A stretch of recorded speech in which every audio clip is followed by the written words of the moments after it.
बोलना है, बोलिए। अंकित नहीं होगा। ऑर्डर में लाइए।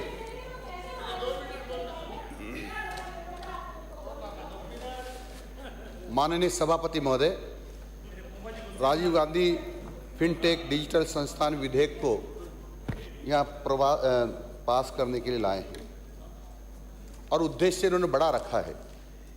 विभिन्न विषयों में डिग्रियां प्रदान करने की दृष्टि से और फिनटेक में नवीन ज्ञान विकसित करने और फिनटेक उद्योग के लिए वैश्विक मानकों की कुशल जनशक्ति उपलब्ध कराने के लिए राज्य में लोक निजी भागीदारी नीति के अधीन विश्वविद्यालय की परिस्थिति रखने वाले और भावी महत्ता की संस्था के रूप में उद्योग भागीदारों के सहयोग से एक स्वायत्त डिग्री प्रदान करने वाले उच्चतम अधिगम केंद्र की स्थापना और निगम किया जाना समीचीन है। उद्देश्य तो अच्छा है, पर जो आज इसको प्रस्ताव को पारित कर भी देते हैं तो क्या इससे लाभ होने वाला है? हमको देखना पड़ेगा पहले कि हमने जो पहले संस्थान खोले हैं और जिस उद्देश्य को लेकर खोले थे, क्या उद्देश्य पूरा कर रहे हैं? क्या हमने जो तय किया था, मानक तय किए थे और जो उसमें हमने प्रोफेसर, लेक्चरर्स, टीचर्स, अन्य कर्मचारी, अन्य सुविधाएं जो तय की थी, क्या वो दे पाए हैं? और नहीं दे पाए हैं तो फिर इनको क्यों खोल रहे हैं? पहले उनकी पूर्ति कर लेनी चाहिए थी ताकि गुणात्मक दृष्टि से उसको ठीक करके फिर यदि ये कदम बढ़ाते तो अच्छा रहता। अभी डिजिटल है, जरूरत तो है, आवश्यकता है, लेकिन हम सोचें कि केवल झूठी वाहवाही लूटने के लिए हम इसको पास करवा रहे हैं या वास्तव में हम राजस्थान की जनता को इसका लाभ देना चाहते हैं। मुझे लगता नहीं कि राजस्थान की जनता को लाभ देना चाहते हैं, और मुझे इसलिए नहीं लगता है क्योंकि बहुत सारे कॉलेज खोलने के बाद वहाँ पर न तो बिल्डिंग है, न वहाँ पर कर्मचारी है, न फैकल्टी है, न अन्य लेबोरेटरीज वगैरह हैं। जब उनको पूरा नहीं कर पा रहे हैं और उद्देश्य के अनुसार हम वो दे नहीं पा रहे रिजल्ट, तो फिर इनको क्यों खोल रहे हैं? क्या संख्या दिखाने के लिए, जनता को बेवकूफ़ बनाने के लिए? क्या हम इतनी सारी यूनिवर्सिटी खोल रहे हैं, जोर जोर से अल्लाह करेंगे हमने इतनी यूनिवर्सिटी, इतने कॉलेज खोल दिए हैं, क्या होने वाला है? क्या संख्या से शिक्षा मिल जाएगी? क्या खाली जगह शिक्षा मिल जाएगी? क्या केवल ऑर्डर करने से शिक्षा मिल जाएगी, बच्चे पढ़ जाएंगे? नहीं पढ़ेंगे। आप ये करके आपने जो पहला लिखा उद्देश्य, मुझे समझ में आ रहा है कि डिग्रियां बांटने के लिए हम इसको खोल रहे हैं। मुझे जानकारी, कई लोग डिग्रियां बांटने का धंधा कर रहे हैं, शायद उनसे आपका कुछ कांटेक्ट हो गया दिखता है कि भाई हमारे यहाँ से फर्जी डिग्री ले जाना और बांटना, और बहुत सारे लोग बाहर से यहाँ आकर के राजस्थान नौकरियां पा रहे हैं। तो यही उद्देश्य है, तो भी जनता को बेवकूफ़ मत बनाइए। और ये उद्देश्य नहीं है जो आपने लिखा है वही उद्देश्य है, तो फिर आपने बजट में जो प्रावधान किया है वो क्या पर्याप्त है? क्या टोकन बजट में प्रावधान करने से कोई अंतर आने वाला नहीं है।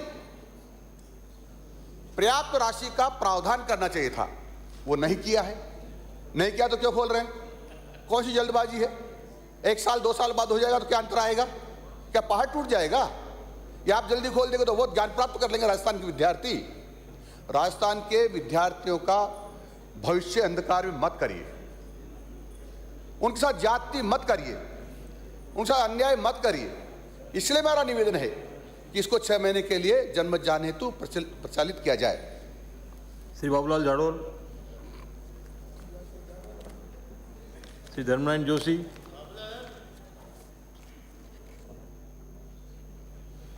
माननीय सभापति महोदय, ये जो विधेयक आया है, मेरी सरकार से विनती है, सरकार घोषणाएं कर रही है और घोषणा के अलावा कुछ भी नहीं है। सरकार के पास पैसा नहीं है। जोधपुर विश्वविद्यालय के अंदर भारतीय जनता पार्टी सरकार ने कौटिल्य भवन बनाया महात्मा चाणक्य के नाम से। उस कौटिल्य भवन को ये विश्वविद्यालय खोलने के लिए, डिजिटल यूनिवर्सिटी खोलने के लिए कौटिल्य भवन को 7 लाख किराए में लिया। अगर सरकार के पास पैसा है तो सरकार भवन बना के उसमें क्यों नहीं शिफ्ट करती? और माननीय सभापति महोदय, मेरा निवेदन है, 7 लाख रुपए में किराए में लिया और विश्वविद्यालय में पढ़ने वाले बच्चे दर दर की ठोकरें पुरानी बिल्डिंग में खा रहे, उनको वहां से निकाल दिया। ये वहां की दशा है। अभी जो विश्वविद्यालय आप खोल रहे हैं उसकी दशा है। माननीय सभापति महोदय, सरकार घोषणा कर दी, गहलोत साहब घोषणा करते हैं, घोषणा दुनिया भर की। मुझे किसी ने बताया था, एक पिताजी मर रहे थे, उन्होंने बेटों को बुलाया, बेटों को बुला के कहा भाई बेटा ऐसा करना, 2 लाख रुपए वहां दे देना, धर्मशाला में देना, स्कूल में देना। बेटों का पैसे कहाँ है? पैसे दोगे तब देंगे, अभी तो घोषणा कर दो, मैं जा रहा हूं। जो ऐसी स्थिति होगी सब इस सरकार की, पैसा नहीं है सरकार के पास।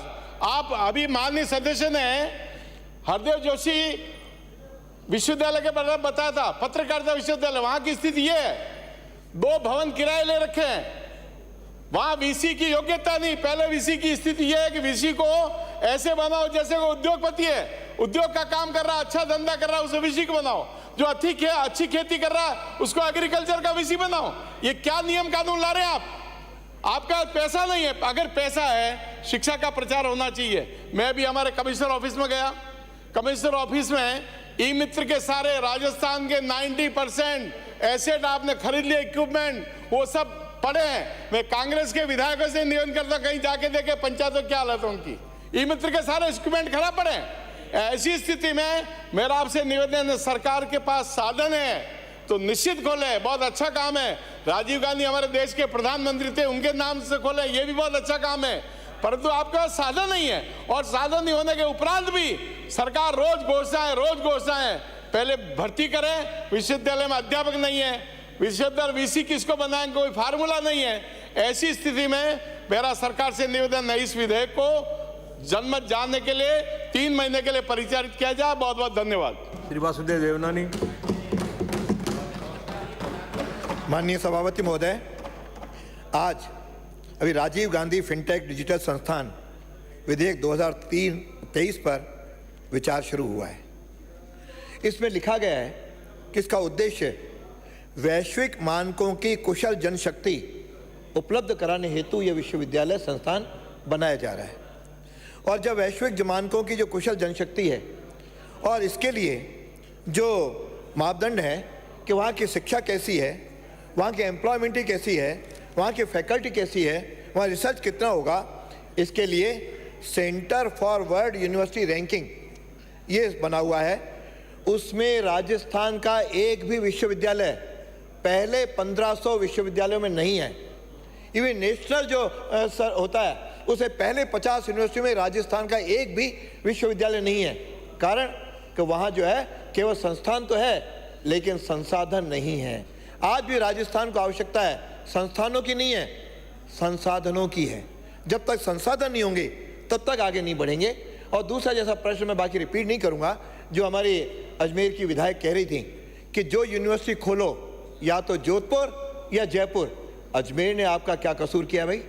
अजमेर ने कौन सी गाय मारी है कि अजमेर के किसी भी विश्वविद्यालय के लिए जब भी नया खुलेगा तो या तो जोधपुर खुलेगा या अजमेर खुलेगा, वो राजस्थान जयपुर खुलेगा। अरे भाई, अजमेर में केवल 3 विश्वविद्यालय हैं। आखिर विश्वविद्यालय सब जगह संभाग केंद्रों पे बराबर होनी चाहिए। ये पीपी पार्टनरशिप का ये अजमेर में भी खुल सकता था, लेकिन अजमेर के साथ हमेशा दोहरा व्यवहार किया जाता है, सौतेला व्यवहार किया जाता है, जिसके लिए मैं मांग करूंगा कि आप इस तरह सौतेला व्यवहार मत करो, क्यों वहाँ से बीजेपी के लोग जीतते हैं, इसलिए वहाँ पे कोई विश्वविद्यालय नहीं खुलेगा। इस प्रकार अजमेर के विद्यार्थी तो सबके हैं, आप मुख्यमंत्री भी राजस्थान के हो, केवल 1-2 स्थानों के नहीं हो। इसलिए मैं आपके माध्यम से मांग करता हूँ कि अजमेर के साथ सौतेला व्यवहार करना आप बंद करो। मैं यदि आगे बात करूँ यूनिवर्सिटी की, तो यूनिवर्सिटी की जो प्राइवेट यूनिवर्सिटी की हालत है, वहाँ पे न तो किस प्रकार से चेयरपर्सन की नियुक्ति का कोई मुद्दा है, और जिस प्रकार से प्राइवेट यूनिवर्सिटियाँ लोगों के साथ धोखा कर रही हैं। मैं केवल इसके सामने आपको करूँगा कि खजूरली जयपुर में जो कॉलेज प्रबंधन और राजस्थान यूनिवर्सिटी के तत्वाधान में गठित चयन समिति ने प्राचार्य के पद के इंटरव्यू लिए, उसे कहा कि तुम्हें 45,000 रुपये देंगे, हाथ में थमाए 10,000। आज भी उसके 8 लाख रुपए बाकी हैं, किसी प्रकार का कोई नियंत्रण नहीं है। मैं उसके आगे दूसरा उदाहरण दूं कि आपके प्रताप नगर के जयपुर के कॉलेज ने व्याख्याता पद पर साक्षात्कार लिए, उस व्यक्ति के फर्जी साइन करके उसको वहां पे दिखा दिया कि वहां नौकरी कर रहा है। उसने खुद ने कहा कि मैं नौकरी जो कर रहा हूं मैं दूसरी जगह कर रहा हूं, वहां पे शिक्षण संस्थान विद्यापीठ शाहपुरा में कार्यरत हूं। मेरा वहाँ से नाम से कोई लेना देना नहीं, इस तरह के फर्जी आपके ध्यान में आए। और कहीं तो यूनिवर्सिटी में निजी कॉलेजों की जांच और संबंधित कमेटी बनी हुई है, यानी किस प्रकार का फर्जीवाड़ा हो रहा है, इसको पहले रोकिए। प्राइवेट यूनिवर्सिटी आप खोलते जाओगे, पीपी मोड में खोलते जाओगे, किस प्रकार का चेयरपर्सन होगा, किस प्रकार की फैकल्टी होगी, किस प्रकार की वहाँ सुविधाएं होंगी, इस प्रकार कोई वहाँ पे कोई प्रबंधन नहीं है। तो इसलिए माननीय सभापति महोदय, मैं आपके माध्यम से कहूँगा कि बेरोजगारी की फौज केवल क्यों बढ़ा रहे हो, जरा गुणवत्ता वाली शिक्षा दो ताकि व्यक्ति वहाँ से निकलने के बाद कहीं नौकरी तो कर सके। ये कह रहे थे अभी जयपुर में 13 कॉलेज हैं, केवल भवन एक ही के पास है। आज 87% कॉलेजों के अंदर प्रिंसिपल नहीं है, नोडल प्राचार्य के पास 4-4 कॉलेज हैं, कहीं तो एक कमरे में चल रहा है, कहीं स्कूल में चल रहा है। अरे जरा संसाधन जुटाओ। हम ये विस्तार यूनिवर्सिटी बनाने के विरोधी नहीं है, यूनिवर्सिटी बननी चाहिए, विश्वविद्यालय होना चाहिए। आज देश भर में भी 1500 विश्वविद्यालय चाहिए, अभी 1000 ही हैं, और विश्वविद्यालय खोलने चाहिए। लेकिन उसके लिए आप संसाधन भी जुटाइए। कहीं गुणवत्ता नहीं है, केवल प्रोफेसर भी कहीं है, पढ़ा कहीं और रहा है। और तो और एक बात कहते हुए मैं संस्कृत संस्थान की बात करूंगा। आज स्टूडेंट 6600 हैं और शिक्षक केवल 71 हैं। 93 विद्यार्थियों पर केवल एक शिक्षक है, वही प्राचार्य बना हुआ है, वही सारे काम कर रहा है। और ये हालत 31 में 26 की है। अब नए आपने 16 की घोषणा कर दी, कैसे होगा? आज बिल्कुल उच्च शिक्षा के बुरे हाल हैं। इसलिए प्राइवेट में तो क्या, आपके जो सरकारी विश्वविद्यालय हैं जरा उनको सुधारो, नहीं तो आपको दूसरों को कहने का कोई हक नहीं है। इसलिए राजस्थान की शिक्षा को शर्मसार मत करो। अब आप नई शिक्षा नीति के तहत जिस प्रकार के संस्थान बनने चाहिए उस संस्थान की व्यवस्था करो। केवल मोदी जी ने नई शिक्षा नीति बनाई, इसलिए राजस्थान में इसलिए कुछ नहीं करेंगे। ये विद्यार्थियों के साथ अन्याय मत करो।